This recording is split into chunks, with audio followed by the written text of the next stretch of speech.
As we celebrate the 50th anniversary of Apollo 11, we're meeting a man who worked on the historic lunar landing and lives in Richmond. He built the flagpole astronauts planted. That's pretty cool. Here we are half a century later. He's still at it, reaching for the stars in new ways.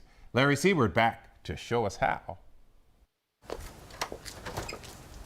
You must be Dr. Parr. Well, I am. Home in Richmond, Texas, long retired. This is my command center. Is that what you call it, really? That's what I call it. It's mine. 89-year-old mechanical engineer Ken Parr That's a safe. is still an invent, fix-up-anything kind of guy.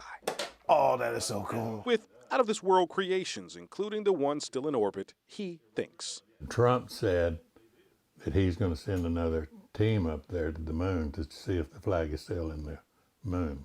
Well, I can tell him that it is and save that money.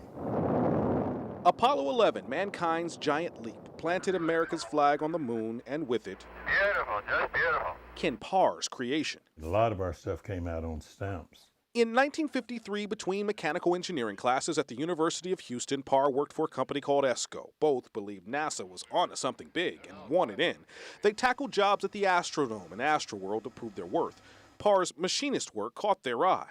You see, ever since he molded that meat cleaver from aluminum in high school shop, this stuff felt like his calling. It's making something from almost nothing, making something that's beautiful, that's useful, that fills the need for whatever you need at the time.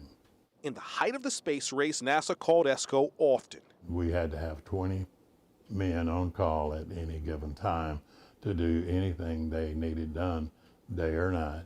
But their biggest ask, 75 aircraft aluminum. to build a flagpole for the first lunar landing, We had to make everything as light as possible. proved easy and life-changing. That inspired me to do more. Parr's company made poles for Apollo 16, 17. They worked on the lunar rover and made the parasol that saved Skylab, NASA's first space station. How do you do something bigger than that? Presidents personally write to congratulate Parr and his wife of 70 years every wedding anniversary. Now owner of an honorary doctorate, he's building safes by the pile, mostly for people to lock up weapons, his response to a child's suicide close to his family. Selling them is the next step for a man used to reaching for the stars. In Richmond, Larry Seward, KHOU 11 News.